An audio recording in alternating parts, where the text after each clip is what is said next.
16 ఏళ్లకే చనిపోవలసిన వాడు. కానీ మహాశివుడు వల్ల ఈ రోజు కూడా చిరంజీవిగా ఉన్నాడని మీకు తెలుసా? మీకు శివుడు ఇష్టమైతే ఛానల్ తప్పకుండా సబ్స్క్రైబ్ చేయండి. మృకండ మహర్షి తన భార్యతో కలిసి సంతానానికి శివుణ్ణి ప్రార్థించారు. అప్పుడు శివుడు ఇలా 2 ఎంపికలు ఇస్తాడు.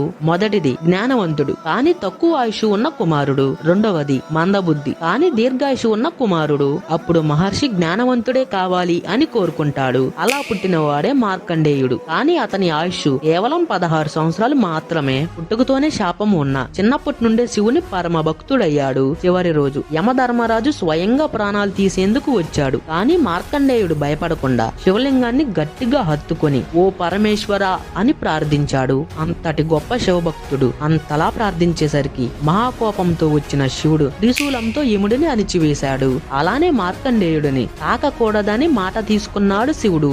అప్పటి నుండి చావే లేని అష్టచిరంజీవులలో ఒకడిగా వరమిచ్చాడు శివుడు.